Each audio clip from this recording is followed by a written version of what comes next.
Muito boa tarde, Ana Boa tarde. Margarida, e muito obrigada pela sua disponibilidade para participar no projeto Mem News, que procura recolher e registar memórias em relação ao consumo de meios de comunicação social e à recepção noticiosa. Antes de entrar nas perguntas propriamente ditas, eu iria pedir-lhe o favor de falar um pouco sobre si, de se apresentar, nos dizer o seu nome, a sua idade, onde é que nasceu, qual era a sua profissão, onde é que estudou, pode ser? Ok, sim. Muito obrigada. Pronto. Sou Margarida Rego Pereira. Eu peço desculpa porque estou a ficar constipada e estou a ficar muito rouca. Portanto, o meu nome é Margarida Rego Pereira, tenho 74 anos, nascida, criada e sempre vivida aqui em São Miguel Açores, onde estudei no Liceu Nacional de Ponta Delgada, atual Escola Antero de Quental, e após o antigo 7º ano do Liceu, eu ingressei na escola, que agora é a Escola Superior de Enfermagem, que na altura era só Escola de Enfermagem, portanto fiz o curso de enfermagem e toda a minha vida fui enfermeira. Trabalhei praticamente sempre no hospital, exceto 2 anos que estive aqui no ensino. Mas depois vou regressar ao hospital, portanto sempre trabalhei como enfermeira hospitalar. Sou divorciada, tenho 2 filhas de 42 e 48 anos e tenho 3 netos, uma neta com 14 anos e 2 meninos, um com 3 anos e meio e outro com 5. Não sei mais o que é que posso dizer. Já que estamos a falar da família, talvez também o seu contexto familiar, por exemplo, os seus pais. Os meus pais... O que é que faziam? O meu pai era agricultor, lavrador, mas emigrou em 1957, tinha 5 anos, ele emigrou para o Canadá com o único objetivo de que as filhas estudassem. Somos 2 irmãs apenas. Somos 2 filhas e, portanto, ele emigrou, era uma pessoa de 4ª classe, a minha mãe também, mas eram pessoas de 4ª classe com um pensamento muito além para uma freguesia, porque eram do meio rural, São Vicente de Ferreira, fica a 10 km, mas que naquela altura era muito longe. Que foi onde nasceu. Foi onde eu nasci, exatamente. E, portanto, o meu pai sempre gostou muito de ler, sempre leu muito. E escrevia poesia, minha mãe também. Escrevia poesia, cantávamos ao desafio um com o outro. Portanto, e sempre teve o gosto que as filhas estudassem. E foi por isso que, em 1957, ele emigrou para o Canadá e ficou sempre lá. Só veio cá, primeira vez, eu já tinha 18 anos, 13 anos depois. Uau! Ele tinha algum receio de vir, porque ele era contra o regime. Como ele disse, ele era um homem de 4ª classe, do meio rural, mas que tinha uma visão das coisas para além das pessoas que o rodeavam naquela altura. Portanto, e nas cartas eu nem sabia quem era o cardeal Cerejeira, mas ele falava num cardeal Cerejeira, que eu não fazia a mínima ideia de quem era, porque, na verdade, até o 25 de Abril, nós, sobretudo as raparigas, não sabíamos nada da política nacional. A verdade é essa. E, portanto, meu pai tinha muito receio de vir e de não deixar ir para trás, por causa daquilo que escrevia à minha mãe nas cartas, porque ele sempre escreveu semanalmente, a minha mãe tinha uma carta. Portanto, ele só veio a primeira vez, já estava na enfermagem, no primeiro ano da enfermagem, em dezembro de 69. Ele emigrou em abril de 57 e só regressou em dezembro de 69. Depois voltou 2 anos depois. E a família também não foi lá? Não, nunca quisemos ir. Nunca tivemos a mínima vontade de ir, nem para o Canadá, nem para a América, porque sempre gostei muito de viver aqui, de onde estava, a minha mãe também, e ele também não tinha vontade, porque ele trabalhava nas linhas férreas, portanto ele não tinha casa, eles dormiam, portanto ele teve uma vida de sacrifício que nós não valorizamos muito, nós filhas, eu sobretudo talvez, porque sou mais velha, porque estas coisas, eu não fui criada com ele. Para mim, a minha mãe e a minha avó é que são os pilares, é que foram os pilares. Presentes, não é? Exatamente. Mas eu reconheço que aos 35 anos, ele com 35, a minha mãe com 32, portanto um casal jovem, separarem-se, foi um sacrifício muito grande. Ir para uma terra, Canadá, onde se falava inglês, que ele não sabia. Trabalhou nas linhas férreas, portanto estava sempre no mato, para Vancouver, ainda por cima que é o dobro da distância daqui para Toronto, é a mesma distância de Toronto para Vancouver que é daqui para Toronto. Trabalhava na Canadian National Railways, portanto nos caminhos de ferros, havia duas companhias no Canadá de caminhos de ferro, ele trabalhava na National. E eles viviam, havia um vagão que era para os trabalhadores, portanto não tinham com certeza grandes condições. Claro. Está a perceber? Daí que ele nunca fizesse grande pressão para nós irmos para lá. A sua ideia era regressar. E regressou para morrer um mês depois. Regressou aos 59 anos, em 81. Depois 59 anos, que ele é de 22. Exatamente. A minha mãe depois foi para lá, quando ele ficou doente, a minha mãe foi para lá em 70 e tal. Não me lembro certo, 75 ou 76. A sua mãe chegou então a ir para sim, lá. E nessa altura ficaram com a sua avó? Eu já estava casada. Já estava casada. E a minha irmã também tinha ido para o Canadá. Portanto, eu penso que a minha irmã foi primeiro em outubro e a minha mãe foi 4 ou 5 meses depois, só que a minha irmã foi para Toronto, porque ela namorava um rapaz que os meus pais não gostavam, e a família dele estava em Toronto, e ele, quando veio da tropa de Angola, foi pôr os pais para o Canadá, e a minha irmã depois foi lá ter, e casaram muito bem, e estão muito bem. Estas coisas que os pais nem sempre têm razão, nas escolhas que querem para os filhos. É a sua única irmã? É a minha única irmã. A minha mãe teve mais filhos, porque os meus pais são pormenor, são primos filhos de irmãs. O pai da minha mãe é irmão do pai do meu pai. A minha mãe teve 6 gravidezes. A primeira filha era mais velha do que eu, nasceu bem, mas morreu aos 2 dias. A minha mãe foi a única que nasceu no hospital. Que ela chorou, e que as parteiras não fizeram caso, e a menina morreu. Depois nasci eu, que já não vim para o hospital, foi em casa, como curiosa. Depois houve um nado morto, depois foi a minha irmã, e depois houve 2 rapazes. Então, primeiro foram 4 raparigas, e depois houve 2 rapazes que também ou nasceram mortos, ou morreram logo pouco depois. Portanto, em 8 anos de vida comum, minha mãe teve 6 gravidezes. Portanto, fiquei só eu e a minha irmã. Já não me lembro agora a que proposta é que falei nisso. Estava-me a falar precisamente do contexto familiar, não é? Sim. Portanto, a minha mãe era doméstica quando o meu pai emigrou. Quando o meu pai emigrou, a minha mãe foi viver com a sua mãe. Agora uma história maior. Não precisa contar. Mas eu posso lhe contar. Okay. Não sei se conhece o solar do Rei dos Frangos em São Vicente. Aquela foi a minha casa, onde eu cresci. Mas não era nossa, não era minha. Mas, assim, aquela casa era de um tio-avô meu que tinha emigrado ainda novo, solteiro, com 19, 20 anos, emigrou para a Califórnia.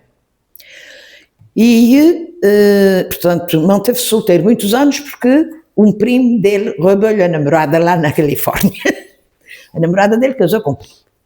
E este meu tio mandava dinheiro para o seu pai, meu bisavô, para um dia comprar uma casa em São Vicente. E então o meu bisavô, com o dinheiro que ele mandava, comprou aquela casa que é atual, o solar do Rei dos Frangos, mas para o filho. Portanto, aquilo era deste meu tio. Entretanto, esse meu tio, aos 50 anos, casou com a sua namorada que tinha ficado viúva do primo. Pronto. Mas como o meu avô, o pai da minha mãe, emigrou para o Brasil e nunca mais quis saber de ninguém, e como o meu pai era sobrinho dele, porque os pais eram irmãos, este meu tio, que tanto dava como tinha que mandar em tudo, portanto a minha avó foi viver com a sua mãe, com os seus pais, para esta casa que era do meu tio, e com a minha mãe e a sua filha, porque também a minha mãe também. A minha avó teve 2 filhas, a minha mãe teve 2 e eu tive 2, somos assim. Portanto, a minha avó foi viver com os seus pais para esta casa, que é o Rei dos Frangos agora, com as suas 2 filhas. Quando o meu pai emigrou, o meu tio da Califórnia achou que o meu pai ia fazer o mesmo que o tio, e que nunca mais ia escrever, nunca mais ia mandar o sustento, não é? E então achou de me mandar ordens que a minha mãe, que se chamava Senhorinha e as pequenas vão viver com vocês para a Casa Grande. Chamavam-lhe a Casa Grande, porque havia uma outra casa mais pequena ao pé da igreja. E então nós fomos viver para aí. Portanto, eu cresci até aos 12 anos com a minha bisavó, avó, minha mãe e nós as duas. Éramos 4 mulheres. Só mulheres. Só mulheres. Por isso eu costumo dizer que os homens nunca fizeram falta na minha casa, porque se o porco punha o portal ao chão, minha mãe levantava, minha mãe pegava no martelo, pegava em pregos, fazia tudo. Minha mãe era uma pessoa assim despachada.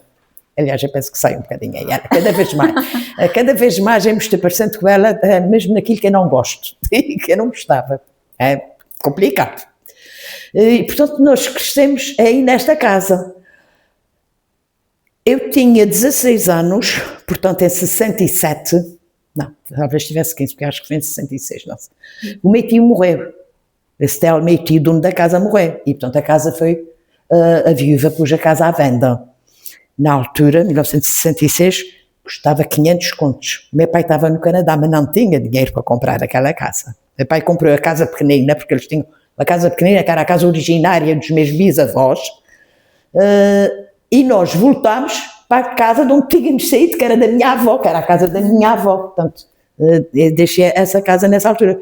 Isto para lhe dizer que cresci no meio de mulheres, até aos 12 anos com a minha bisavó. Aos 12 anos, tinha 12 anos quando a minha bisavó morreu, e depois sempre com a minha avó. Minha avó morreu já tinha as minhas filhas, elas conheceram a sua bisavó. E havia, portanto, muita imigração na sua família, já percebi. Muita não, foi este irmão da minha avó, elas eram 4 raparigas e um rapaz, e portanto foi ele que imigrou, e depois foi o meu pai, não houve mais ninguém, não houve mais ninguém. E já agora, pelo que se recorda, era habitual as famílias ficarem assim tantos anos sem se reencontrar, como aconteceu com a sua? Era. Sobretudo no contexto aqui dos Açores, não é? Era. Naquela altura era, hoje isso é impensável, mas naquela altura ainda era. Não era, portanto, não era o mais frequente, porque, por exemplo, o meu pai, quando emigrou, foi pelo menos mais um senhor lá de cima de São Vicente com ele para o Canadá, que também foi para as linhas férreas trabalhar, e eu lembro-me deste senhor vir, quando em vez. Mas não se estranhava muito, digamos assim, como hoje. Não, se a gente hoje se vê uma família com um pai de família que está fora e que leva anos todos sem ver as filhas. Por isso eu tenho muitas fotografias de infância, porque todos os anos a minha mãe tirava fotografias para mandar para ele ver como o jardim ia crescendo. Tá? Portanto, porque ele não vinha cá, mas não perdeu nunca o interesse pela família. Não, isso ele manteve sempre. Como é que já agora, uma curiosidade, como é que faziam esses registros fotográficos? Era mesmo um fotógrafo? Era no Nóbrega, no Sr. Gilberto Nóbrega, que foi homenageado a semana passada, com o seu nome, uma rua de Ponta Delgada, uma rua nova que abriram ali para o lado de Pém, e ele tinha o seu estúdio ali na rua principal, não sei, a doutora não é de cá pela sua pronúncia, portanto, estava a Orivesaria Martins de Val, na rua principal das lojas, a Riviera, bom, é logo, é mesmo ao lado, a porta a seguir à Riviera. Aqui, aliás, continua a chamar-se Espaço Nóbrega. Exatamente. Continua a chamar-se Espaço Nóbrega. Era aí que nós íamos tirar as nossas fotografias. Para enviar para o seu pai. Para enviar para o meu pai. Ele também enviava fotografias? E ele também enviava fotografias de lá. Lembro-me dele enviar fotografias de lá. Mas depois, mais tarde, fizemos amizade com o senhor Laudalino Melponte, que por acaso conheceu o senhor Laudalino, já ouvi falar dele. Já ouvi falar, tenho o livro com as fotografias dele. Não tem? Eu depois no final vou-lhe mostrar. Laudalino da Maia. Porto Formoso, sim, por aí. Essa zona. Pois é que eu, quando fui ali à biblioteca, vi numa porta o nome Laudalino Melponte e pensei, será que este é o seu Laudalino? E depois há mais uma curiosidade, a minha esteticista dos pés, pedicure, é casada com o sobrinho dele, e eu já lhe disse isso a ela, e ela disse, não me diga, mas portanto ela não o conhece, ela não é de cá, nem nada. O seu Laudalino foi fazer a tropa para Cabo Verde. Portanto, eu estou falando de tudo menos daquilo que quero. Já falamos. Mas Foi fazer a tropa para Cabo Verde, apanhou uma tuberculose. E quando voltou, os médicos aconselharam-na a ir viver para a zona das Murtas, que fica entre São Vicente e o Teatro Novo das Capelas. Porque São Vicente tem um microclima que acho que era bom para as doenças respiratórias. A minha avó, tinha uma quinta ali em frente onde ele morava, porque ainda me lembro de ir para essa quinta e tenho a ideia da casa dele, num balcão muito alto, não sei. Ele começou a conhecer-nos das idas, nós íamos a pé, claro, que naquela altura só se andava a pé, íamos com a minha avó à quinta buscar fruta e isso, e foi assim que nos conhecemos. E o Sr. Ladrino sempre gostou de tirar fotografias, de maneira que tirava muitas fotografias. E depois, portanto, quando vinha ao centro de São Vicente, parava na nossa casa, portanto, depois tive muitas fotografias tiradas pelo Sr. Ladrino. Interessante. Bem, já me descreveu aqui o seu ambiente familiar. Como é que o caracterizaria do ponto de vista económico, social? Médio. Muito bem. Médio. Claro. Para a altura não era mal. Não era, aliás, nós tínhamos possibilidades, digamos assim, falo mesmo na minha geração, escola primária, portanto, anos 60, início dos anos 60, finais de 50, tínhamos possibilidade de comprar manteiga, por exemplo. Lembro-me uma vez as minhas amigas da escola terem ido para a minha casa e a minha mãe ter dado-lhes pão com manteiga e elas ficaram muito admiradas que eu tinha manteiga, porque comiam era pão com açúcar, por exemplo. A minha mãe, isso já mais tarde, comprava fruta, havia uma carrinha que ia vender fruta, a minha mãe comprava fruta, havia uma vizinha que dizia, não sei para que é que gastas dinheiro a comprar fruta, que as tuas filhas são tão amarelas, as minhas eu não compro fruta e são tão rosadas. Sempre fui assim muito pálida, muito verde. Portanto, isso só para lhe dar a perceber que o nosso nível económico era razoável, não era bom, mas era razoável. Só mais uma curiosidade antes de começarmos a falar das notícias, como é que surgiu o seu interesse pela enfermagem? Não sei, nunca tive o mínimo interesse pela enfermagem, sempre estudei para ser professora. Sim. Mas cheguei ao 5º ano, com 15 anos, porque entrei um ano mais cedo para a escola, com 6 anos. Mas depois, no 3º, atual 7º, eu chumbei. Vim cá para baixo, hospedada, porque iam fazer obras nas ruas para canalização de água. Uma caminhonete não passava ao pé da minha casa, passava, sei lá, 500 metros acima, mas a minha mãe achava que era muito longe para a sua filha ir às 7 horas da manhã, a pegar a caminhonete e vim para a casa de uma amiga dela, aqui muito perto. E que não gostava nada, que também me questiono, veja lá como as coisas eram. Eu não ia à casa aos fins de semana. Porquê? A minha filha, a nova, a mãe devia ser uma peste. Para a avó não queria que fosse a casa nos fins de semana. Eu disse, não, eu sempre fui bem comportada, por acaso. Mas eu não sei porque é que eu não ia à casa aos fins de semana. Eu não ia para casa aos fins de semana, ficava aqui. E não Tinha outras ocupações? Não. Tinha 12 anos, era muito novinha, muito criancinha. Portanto, eu cheguei ao 3º ano. De maneira que cheguei ao 5º ano, com 15 anos, mas muito pequenina, fui rainha das calheiras. Era a mais pequenina lá do liceu. Só menstruei com 15 anos e meio. Na minha família menstruava-se tarde. Minha mãe foi com 15 e meio e a irmã dela com 17. Portanto, só cresci mais tarde. Para ser professora, quando acabasse o 5º ano, eram 2 anos de magistério primário e depois já era professora. E achei que era muito pequenina, muito novinha. E então falei com a minha mãe, combinei com ela ir fazer o 7º ano. E disse, mãe, eu vou fazer o 7º ano. E depois, então, é que eu ia para o magistério. Até de repente tenho possibilidades de dar aulas, porque acho que já havia escola preparatória em 69, não sei, já não me lembro. Bom, eu sei que foi assim, combinei isso com ela e assim foi, mas para ir para professora. Já estava eu no 7º ano do liceu, portanto, ano letivo 68, 69, e uma amiga minha de infância de São Vicente, que era um ano mais nova, é que me falou da enfermagem. Mas eu durante o 7º ano eu comecei a pensar que se calhar não ia ser professora, que se calhar não ia gostar. Como a única cadeira que tirava umas notas razoáveis, 12, e de vez em quando 14, era inglês. E eu achei que se calhar ia para um banco, para uma agência de viagens, falava inglês, e que não ia ser professora. Até que esta amiga minha me falou da enfermagem. Porque é que não vais para a enfermagem? A mulher, aquilo é tão bonito. Ela estava no 6º ano e no 7º. Para o ano, quando eu fiz o 7º ano, eu vou ir, e não sei o quê, não sei quantos. E eu pensei, se calhar.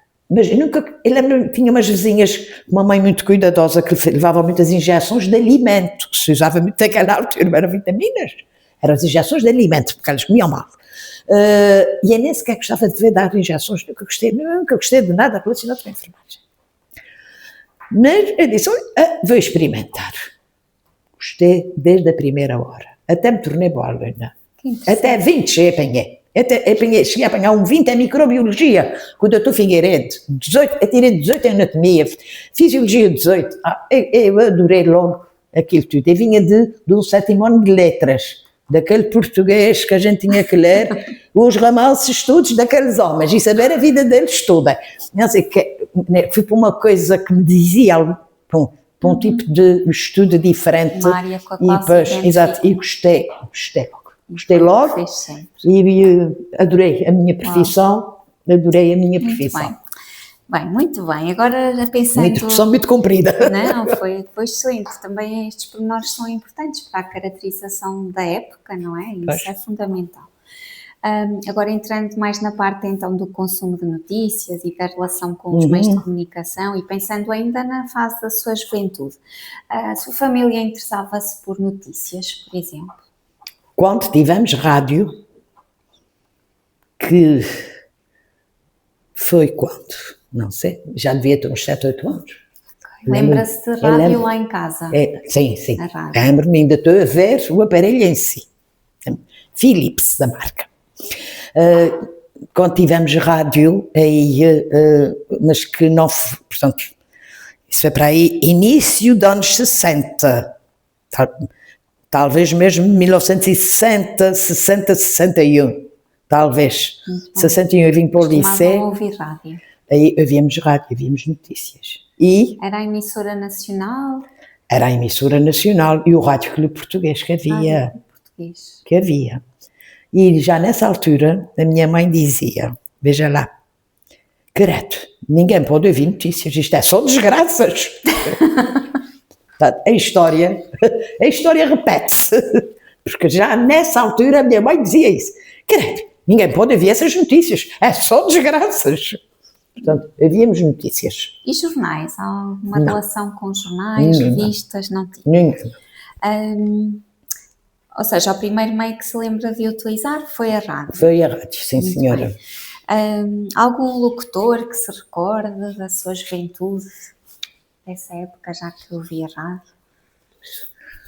Se nomes talvez eu me lembrasse de algo, mas eu não me lembro. Pronto, tudo bem. Não, depois talvez num período mais recente se recorde de alguém. Em relação à televisão, quando é que se lembra de ver televisão? Quando começou cá a televisão, em 1975. Lembro-me que estava na escola primária e fomos para uma casa que havia lá, isolada, de uma dona Alice, fica num alto chamado Cerrado da Pedra, e fomos para lá um dia ver televisão. Portanto, se eu estava ainda na escola primária, isto terá sido em 60, talvez, em 1960. E fomos lá, porque eles tinham uma televisão e ia dar não sei o quê, só que nunca dei nada, só aparecemos biscoitos. E, portanto, não chegámos a ver. Ver televisão foi só em 1975. Quando a televisão chegou em agosto. Agora 50 anos, é. Exato. A televisão chegou em agosto, sim. Mas já era casada. Meu marido não comprou logo. Talvez tivesse sido em agosto, mas mais para o fim, porque primeiro vi na televisão do meu cunhado, do marido da irmã dele. Portanto, isso a meados de agosto. Foi pela festa de São Vicente, ele levou, veja lá, uma televisão desse tamanho, mas era muito grande. Ele levou para São Vicente, para as pessoas verem televisão naquele período. Era uma coisa muito importante. E viam em grupo, portanto. Sim. Mas depois passou. Pronto, e depois compramos. Comprei uma televisão para a minha casa, talvez aí em setembro, que deviam ver em agosto, fiz E finais nessa de agosto, altura princípios de setembro, via talvez. o quê? O telejornal, nesse início da televisão nos O Açores? que é que havia? Vi o telejornal dos Açores. Certo. Aliás, eu via muito, era a RTP Açores. Nessa altura, a gente via muito, era a RTP Açores. Eu Sim, penso que era a RTP eu penso que nem Açores. se via o RTP1, nem Isso, 2, porque eu tenho a ideia da música, da abertura e tudo, é da RTP Açores. Sim. Eu via, até, desde que aquilo começava, porque não começava cedo, começava Só- tarde, já não me lembro bem só a que horas. algumas horas por Era, dia. exatamente, começava tarde, e víamos RTP Açores. Muito bem. O cinema, lembra-se de ir ao cinema quando era jovem? Eu ia ao cinema, havia cinema lá em cima, mesmo em frente à minha casa, aliás, à casa mais velha, de mais velha, que era no salão paroquial, passavam os filmes, nos bobinos assim muito grandes, e a gente ia ver, de Cantinflas, Bichestica, essas coisas assim. Lembro-me de de irmos ao cinema, sim senhora. Eu ia com uma amiga minha, que a minha mãe não ia, porque também havia esse pormenor do recato. Uma mulher com o marido embarcado não vai para festas, não vai para o cinema. Portanto, eu tinha uma ela amiga nunca e ia. Não, ela nunca ia. Ela ficava em casa, também só atravessar a rua, mas, portanto, isso já é quase adolescente, talvez. Porque quem pensava era o marido da Fátima Helena, a Fátima Helena para aí uns 10 anos mais velha do que eu. Pois, isto já foi a década mesmo de 60, não foi 50. Foi nos anos 60, eu já deveria ter pelo menos uns 12 anos, 13, por aí. Lembra-se Íamos com muita frequência. Havia com sessões de frequência. cinema ao ar livre, como havia, por exemplo, aqui? Cheguei a vir aqui abaixo ao Cine Solar, ver, já não sei que filme foi, mas lembro-me de ter vindo No ao verão, Cine não é? Solar Isso no era verão, uma curiosidade muito interessante ver o aqui na cinema ilha. ao ar livre. Sim. E eu não sei se também não houve, onde atualmente é o parque de estacionamento do São Miguel Parque Hotel. Eu não tenho a certeza absoluta. Alguns Cine Solar, entrevistados já referiram o Jardim António Borges, não, por exemplo. não, ao Jardim António Borges nunca fui. Ver cinema, não. Então se calhar era para aí. Sim, na verdade é próximo. Eu lembro-me de ir, era ao Cine Solar, que ficava de onde hoje é o quê? Não sei. O parque de estacionamento da RTP Açores. Estava lá Sim, embaixo, sim, a seguir ao mercado, tem o Solar da Graça, e é aquele portão logo a seguir, aquilo ali, era o Cine Solar. Lembro-me de ir aí. Interessante recuperar essas memórias. Já então, agora tentando entrar na idade adulta, nessa fase já alguma vez se interessou por jornais, por exemplo, jornais e revistas? Nunca fui foi. muito de jornais. Quer De dizer, imprensa. se estou num sítio que tem um jornal, eu gosto de passar os olhos por um jornal. Mas nunca assinei jornais, não, nunca. Sim. Continuo. E continuou a ouvir rádio na fase adulta? Já há muitos anos que não. Não, já não. Há muitos anos que não. E já agora, em relação, por exemplo, rádio jornal, regional ou local, ouviu alguma rádio assim mais regional ao longo da vida ou local? Tínhamos o Rádio Clube de Angra, então não, claro. O Clube Asas do Atlântico, mas agora não estava a lembrar. Isto é assim, a gente não se lembra das coisas. Claro. E como é que se chamava o tocar? Não era agora aqui é a Antena Açores, mas antes RTP. RDP Açores era as três emissores que nós ouvíamos, era o Rádio Clube de Angra, sim, o Asas do Atlântico e RDP Açores. E na idade adulta continuou a ver televisão? E na idade adulta continuo a ver televisão. Muito bem. Internet, utiliza a internet? Utilizo. Não muito, mas utilizo. Para consultar notícias, utiliza? Quer dizer, mesmo quem não queira, o meu computador abre logo nas notícias e, portanto, eu vejo os títulos principais que lá estão. Se me interessa, eu clico, se não me interessa, vou para a página que queria ir. Portanto, faço de repente pesquisas para saber alguma coisa que me interessa. Aliás, já fiz mais porque já tive necessidade, exato, o termo é esse, no ativo, não propriamente no dia-a-dia da enfermeira, mas eu depois fui a presidente da secção regional dos Açores da Ordem dos Enfermeiros. Procurava estar informada. Claro. Tinha que estar informada, tinha que dominar as técnicas, porque os documentos eram mandados online para fazermos os nossos comentários, para reenviarmos. Tínhamos reuniões quinzenais, à quarta-feira, mas nestes intervalos havia muito trabalho para se fazer, para levar para as reuniões, quando chegasse à reunião, toda a gente já ter lido, já ter comentado, já ter... E aí eu tive necessidade de... Recorda-se de notícias que tenham deixado uma forte impressão, algum acontecimento que se recorde, do qual tenha tido conhecimento através dos meios de comunicação social? O sismo de Angra, em janeiro de 88, acho que 88. Que acompanhou através da televisão. Foi através da televisão, exatamente. Víamos aquelas imagens através da televisão, memória. Exatamente. Porque quando foi do vulcão do Faial, ainda não havia televisão. E, portanto, nós só ouvíamos falar que havia um vulcão. Talvez na rádio? Sim. Pois, mas nessa altura, eu penso que não tínhamos ainda rádio, porque foi em 57. Depois, meu pai tinha imigrante em abril, certo, e foi no fim do ano. Nós não tínhamos rádio. Eu penso que só tivemos rádio para aí 59, 60, penso que foi por aí, mais ou menos. Não tenho bem a certeza, mas foi por aí. E depois, mais tarde, o 25 de Abril, mais tarde, sim, foi anterior ao sismo de Angra. Foi o 25 de Abril de 74. Como é que teve conhecimento do 25 de Abril? Olha, trabalhei à noite, do 25 de Abril, e na caminhoneta para ir para casa, porque ainda era solteira, casei em 74, mas foi no fim do ano, ainda vinha para... Porque é que eu estou falando? Porque depois, quando casei, fiquei a viver em Ponta Delgada. Mas nessa altura, como ainda era solteira, ainda vivia com a minha mãe em São Vicente. Na caminhoneta que vi os senhores a falarem que tinha havido uma revolução. Na caminhoneta? Na caminhoneta, que tinha havido uma revolução. E depois eu perguntei à minha mãe, e a minha mãe não sabia ainda. Então, olha, eu fui dormir, porque eu sempre dormi durante o dia, porque fazíamos 2 noites, e ainda hoje é assim. E então eu sempre dormi durante o dia, ia dormir, e depois acordava pelas 5 para apanhar a caminhoneta às 6h15 para entrar à meia-noite, mas eu não tinha outra. E portanto, quando acordei então, que a minha mãe já tinha vindo, e ligou a rádio, e a gente ali, a rádio soube do acontecimento, e eu fiquei muito contente com aquela revolução. Porquê? Porque ia acabar a guerra do ultramar. Para mim, a importância do 25 de Abril não foi o regime político, porque eu não fazia a mínima ideia. Eu sabia que não gostava muito, mas o porquê não sei, não sabia. Desconhecia.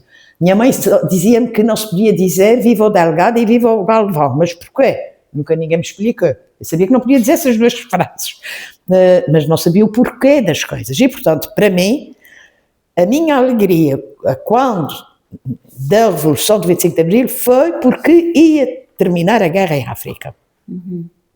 E depois é que a gente foi sabendo mais coisas. E que notícias é que tinha da guerra colonial nessa altura? Morria muita gente. Exato. Morriam muitos jovens. Por acaso, da minha freguesia, morreu apenas um, que por acaso era da minha idade, foi meu colega de 4ª classe. Foi o único que morreu na guerra, mas sabíamos que morriam muitos que não voltavam, não é? Que iam e não voltavam, e quando iam não sabiam se iam voltar. E portanto, ouvíamos depois na rádio, havia aquelas mensagens para as madrinhas de guerra, e eles transmitiam pelo Natal, havia tardes inteiras com eles a mandarem mensagens para as mães, para os pais e para as namoradas, e aquilo era uma coisa angustiante, sabe? Era horrível, era muito angustiante, exatamente. Então esse foi o principal motivo de felicidade? De felicidade com o 25 de Abril, foi. E então tinha conhecimento de assuntos dos quais não podiam falar, mas sim, não sabia porquê. Não sabia bem porquê. Ou porque é que eles eram censurados, não é? Exatamente. E já agora, durante esse período do Estado Novo, costumava falar de notícias, de algum modo? Seja ainda no contexto familiar ou depois já mais tarde no contexto de trabalho? Não. Não. Mas há um pormenor interessante. No 6º e 7º ano fui colega do Carlos Santos, do Departamento de Economia e Finança.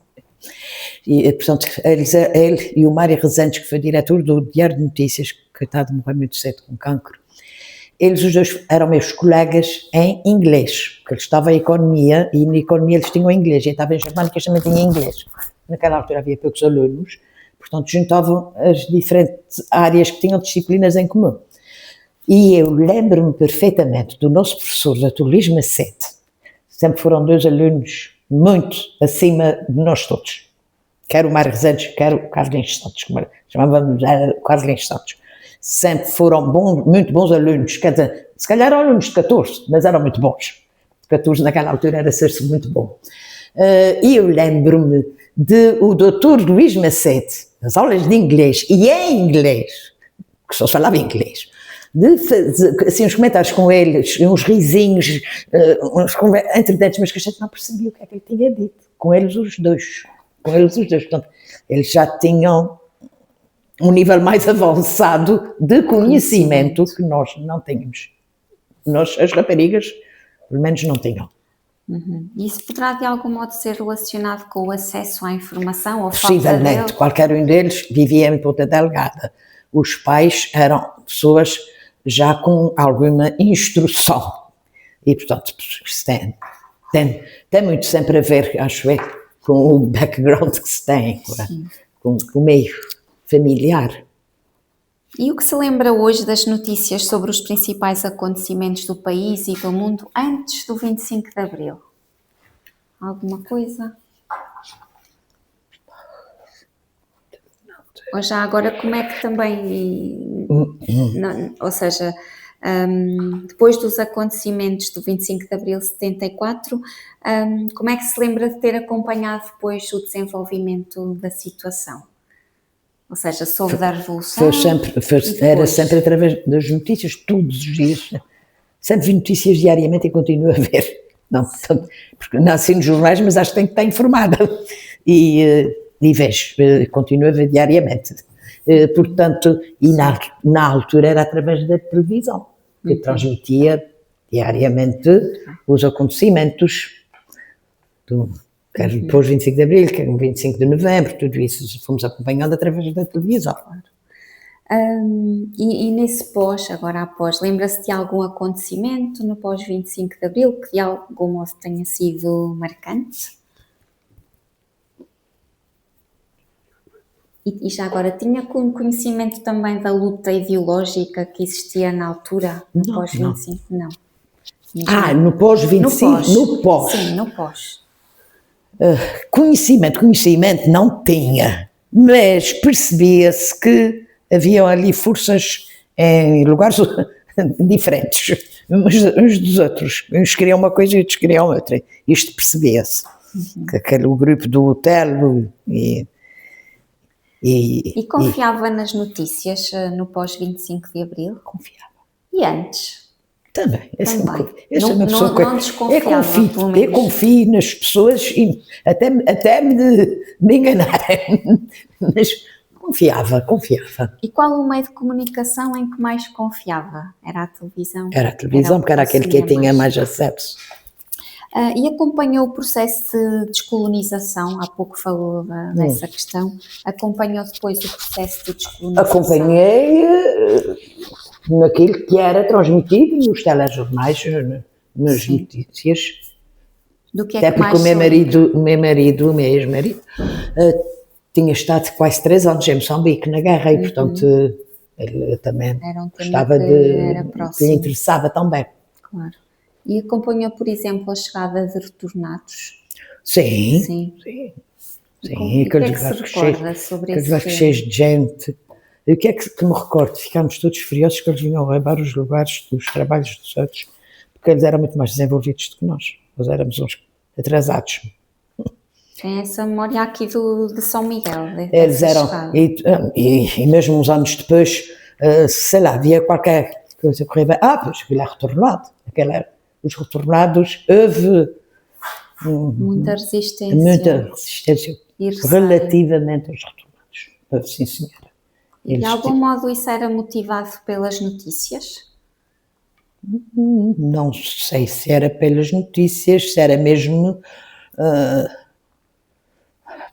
Pelo impacto, não é? Pois, pelas pessoas que tinham estado em África, pensam na enfermagem. A enfermeira, quando eu 25 de Abril eu já era enfermeira-chefe, não. O 25 de Abril foi em Abril e eu só fui chefe em Novembro, mas pronto, fui logo a seguir. E em 75, possivelmente, em 76, agora não sei, recebemos no hospital uma enfermeira supervisora, que é a categoria acima de enfermeira-chefe. Vinha de Moçambique, tornada. Nós próprios fizemos-lhe assim um bocadinho de luta, digamos assim. Ela pensa que está falando com os pretos, era isso, nós próprios fizemos isso. Hoje arrepende-se desse depois a gente começa a ver, ao fim e ao cabo eu tive a postura do André Ventura, não é? Mas é ou não é? Temos que ser honestos. Honestos. Quando vê agora estes temas da atualidade... Ela foi muito contestada, esta senhora. Sem justificação. Que ela era muito rígida, e ainda bem que eu era. Aliás, ela gostava até muito de mim, e eu nem lhe fiz não lhe fiz grande frente, se bem que, pronto, em algumas coisas, e houve coisas até que foi para o nosso bem. Foi para o nosso bem.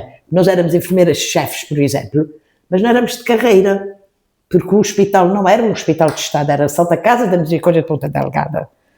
E nós fomos promovidas a enfermeiras-chefes, sem fazer nada por isso, está a perceber? Foi um processo documental. Ora, quando o hospital passa ao Estado e nós passamos enfermeiras-chefes, tínhamos que fazer um concurso, que era um concurso de provas públicas, com prova escrita, prova oral e prova prática, e um dia de trabalho.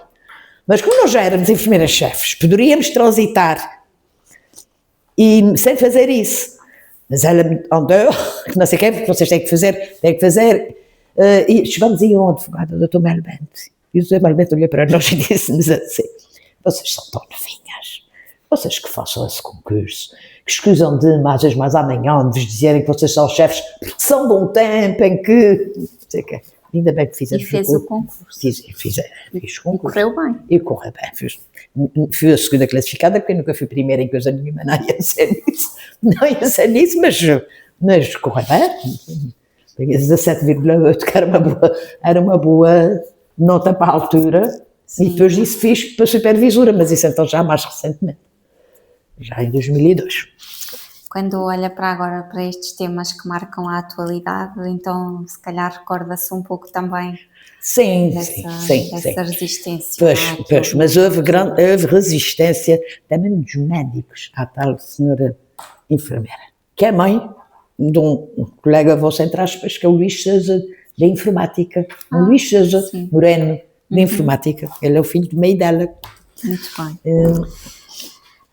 Muito bem, mudando um pouco de tema, acompanhou, por exemplo, a adesão de Portugal à Comunidade Europeia? A Traglé tem memórias sobre isso? Não tenho grandes memórias propriamente, mas lembro-me do acontecimento em si. Mas não, assim que me tenham marcado, não. Ou outros acontecimentos internacionais que se recorde? Ou ao longo da sua vida, qual o meio de comunicação que mais a marcou? Já percebi que talvez tenha sido a televisão. Sim. Sim, podemos considerar que foi a televisão. E acha que as notícias que consumiu influenciaram de algum modo a compreensão dos acontecimentos? Eu acho que sim, que as notícias nos ajudam a compreender os acontecimentos. E acha que são importantes? Eu acho. Por isso é que perco, entre aspas, 1h30 por dia a ouvir notícias. Ou ganha. Exatamente. Às vezes até mais de 1h30, porque às vezes também vejo os debates.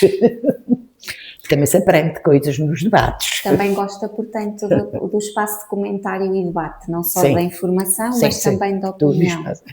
Atualmente, sim, muitas notícias. Ok, ia perguntar isso. Atualmente, qual o... Quer dizer, às 7 horas vejo a SIC, Canal 3, das 7 às 8. Às 8 interrompe muito para a RTP, sou comendo assim jornais, tenho a obrigação, pelo menos gosto de ouvir o que é que se passa aqui na Terra. Acompanhar a informação regional. E depois quando acaba a RTP, as notícias, eu vou para 5 notícias, pronto. E depois vejo as minhas novelas, quem vejo as novelas, vejo muitas novelas, mas nunca vejo na hora. Alguma que goste mais?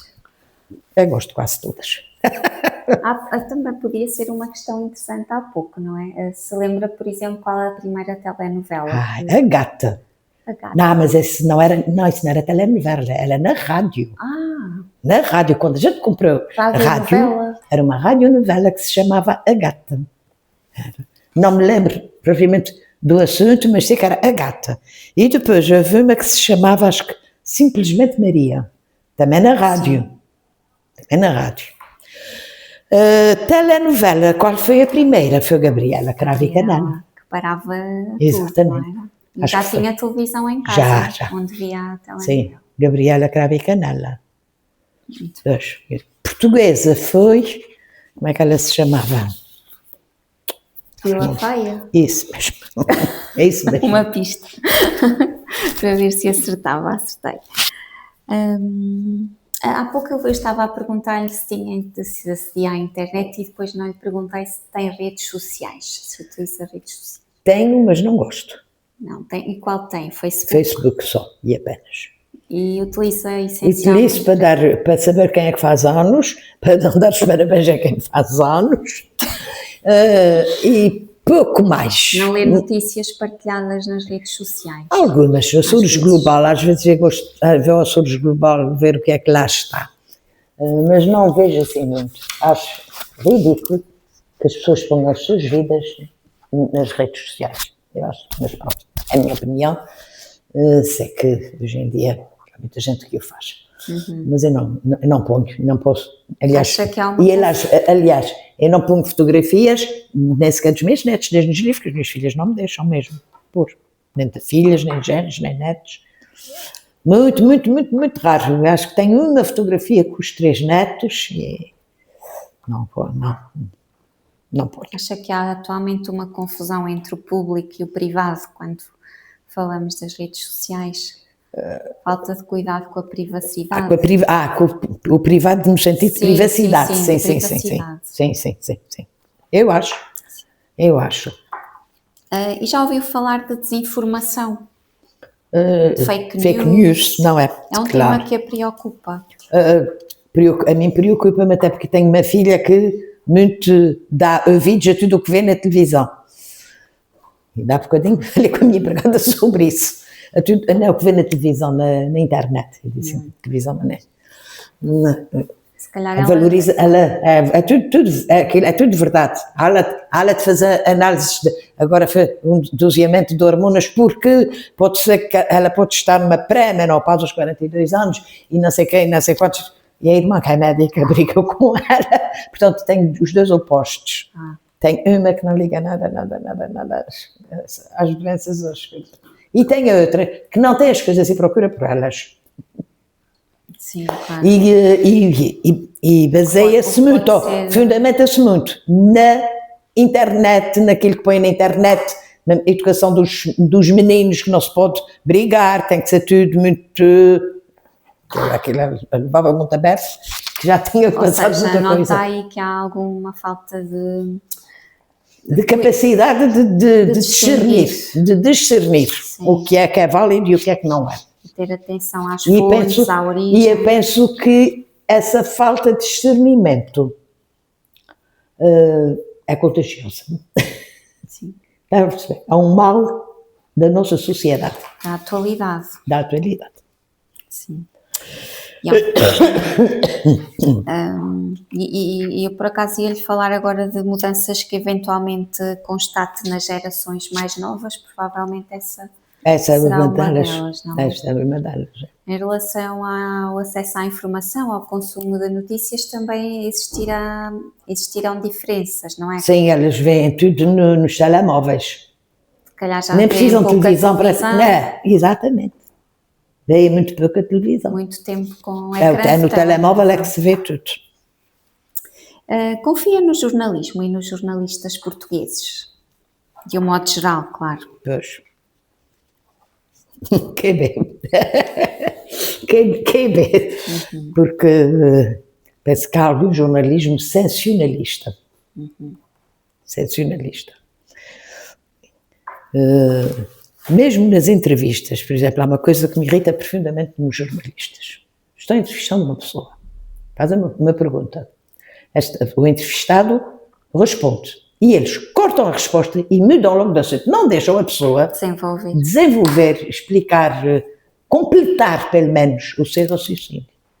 Eu acho que isso é péssimo, porque, pronto, é que me consume muito esse tipo de programas, digamos assim, mas acabamos por ficar sem perceber bem o que é que a pessoa entrevistada pensa daquele assunto, porque não deixaram ele que o desenvolvesse. Acho isso. Algum jornalista que goste mais? Alguma jornalista? Ou apresentador ou apresentadora? Atualmente? Gosto muito da Clara de Sousa. Sim. Gosto da, como é que ela se chama, da RTP, que agora está de Fátima Campos Ferreira. Fátima Campos Ferreira. Gosta das entrevistas que ela faz? Sim, gosto das entrevistas que ela faz. Como falou da questão do espaço para as respostas. Isso, gosto das entrevistas que ela faz. Gosto do Rodrigo Guedes de Carvalho, também. No modo geral. Então, na verdade, acaba por consumir várias estações televisivas, não é? Pois, às vezes eu vejo a RTP1 porque eu não perco o Joker. O Joker, não sei se conhece um concurso de cultura geral diário. E eu também vejo o Joker, portanto, é mesmo muita coisa. Muito é simultâneo. Há vantagens para si em acompanhar vários meios de comunicação? Sim, a gente vai vendo o que é que eles dizem, quando todos dizem o mesmo, é porque temos que confiar que aquilo é mesmo assim. Sim. Portanto, sempre viveu aqui? Não sempre vivi aqui. Ainda que em diferentes Sim, até aos 23 anos vivi em São Vicente Ferreira e desde os 23 que vivo aqui em Ponta Delgada. Agora vive em Ponta Delgada? Sim. Já há 51 anos, que faz para a semana. Faço 51 anos de casamento. Uau. Dia 8 de dezembro, e portanto vim para Ponta Delgada e continuo aí em Ponta Delgada. Sim. Acredita que o jornalismo hoje cumpre o seu papel na sociedade? Há pouco foi um pouco crítica em relação a algum jornalismo. Pois. É melhor do que não tem nada. Está a perceber? E especificamente no caso dos Açores, como é que vê hoje a comunicação social, a televisão? Foi aí que... Sim, foi a minha caneta, desculpa. A televisão permitiu-nos conhecer melhor os Açores, conhecer as outras ilhas que nós não conhecíamos, embora por acaso já tinha estado nelas quase todas, que a minha viagem de finalista de sétimo ano foi pelas ilhas, no Carvalho de Araújo, num barco, mas uma visita de um dia em cada ilha, com nada se conhece, digamos assim, não é verdade? Mas devem ter sido muitos dias. Uma semana. Pela Páscoa, já era pela Páscoa, 1969, no Carvalho Araújo. Só atracava em Angra e no Faial, penso que nas outras não. Íamos em barquinhos pequenininhos, que eu não fui ao Corvo, que tive medo. Na Graciosa eu tinha ido para um barquinho que quase que se desfazia, e quando chegou ao Corvo não fui. Eu penso que o barco também atracou em São Jorge, mas não tenho a certeza. Sei que Graciosa, Flores e Corvo não atracou. São Jorge e Pico, não tenho a certeza, mas penso que não, eram só nestas que ele atracava. Mas, portanto, isto para dizer que, apesar de ter feito esta viagem pelas ilhas do Grupo Central e Ocidental, Santa Maria foi só em 84, que eu fui lá, o que nos deu a todos o conhecimento das outras ilhas, de como vivem, das diferenças, foi através da televisão e dos telejornais e dos programas informativos que a RTP Açores promover sobre as ilhas. Muito Haja interessante dúvida que de diga que... isso, porque de facto é um território tão vasto e tão disperso, com Exatamente. tantas diferenças. Exatamente. E de facto, no caso, pelo que me diz, a RTPS hoje tem essa função Tenta também congregar, de ligar é e isso, congregar. e congregar e ligar e Interessante, dar-nos é junto. uma definição muito interessante. Exatamente. É. E a rádio, acha que também consegue de algum modo essa função? Ou que em tempos Talvez em tempos que não havia televisão, porque é diferente só ouvir do ver. Claro, a força da imagem. É a força da imagem, exatamente. É exatamente. Ainda houve alguma, por exemplo, Asas do Atlântico, ainda houve atualmente? Não, eu só ouço rádio no carro. E como moro muito perto daqui, ouço muito pouco rádio. Mas sempre ouço um bocadinho. Sempre ouço um bocadinho. Sim. Chegamos já ao fim da entrevista. Não sei se há algo que queira acrescentar que não tenha sido dito, que acho que se tenha lembrado durante esta nossa conversa, que foi tão interessante, esta conversa. Não me lembro propriamente.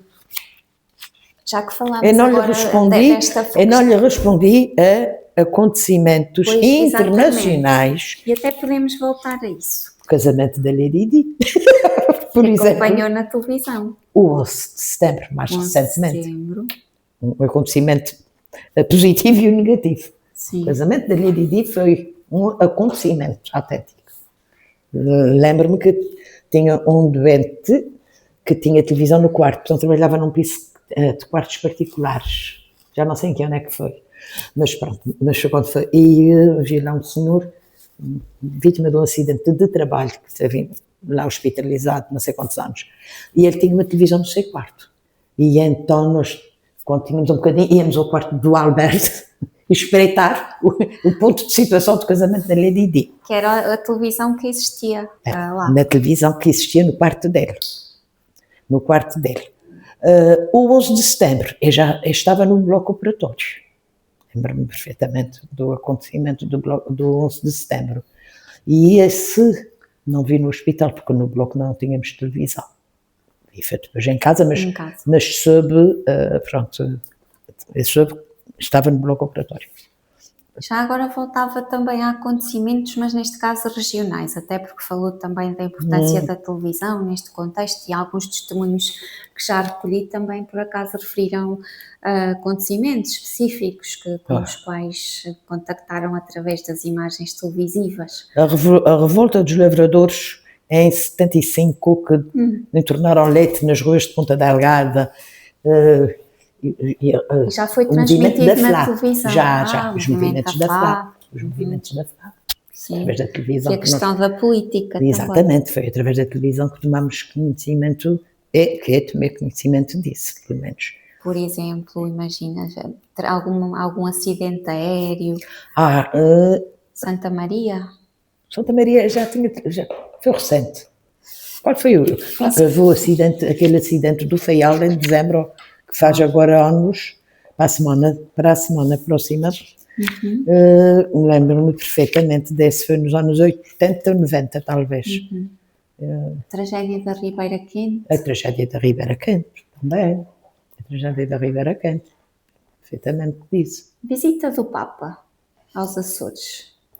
A visita do Papa aos Açores. Eu tenho alguns remorsos, digamos assim. Eu estava começando o meu curso de especialização. Fiz o curso de especialização em enfermagem médica ou cirúrgica de 91 a 93. Foi em 91 que o Papa veio. E no domingo, que houve o encontro, era a véspera de um teste de estatística, para o qual eu estava com muito receio, porque eu sempre fui uma péssima aluna de matemática. Mas fui muito boa em estatística, porque a estatística não tem nada a ver com a matemática do liceu. E, portanto, eu estudava em conjunto com mais 3 colegas, e nós decidimos que tínhamos que nos preparar para o teste de estatística e não acompanhámos presencialmente. A visita do Papa vi depois nas notícias, mas não acompanhei presencialmente. Hoje arrependo-me disso, mas são daquelas decisões que se tomam e depois temos que acarretar com as consequências, toda a decisão implica alguma coisa. Bom, de qualquer modo restam essas memórias Sim, televisivas, não é? Exato. Olha, chegámos ao fim da entrevista, resta-me agradecer-lhe, muito obrigada De nada, por tipo, esta até sua pelo partilha, foi excelente. Mais do que uma hora, veja lá. Foi excelente, Mas também não e tenho mais nada. haveria para conversarmos, Pois, falo sem muito. dúvida.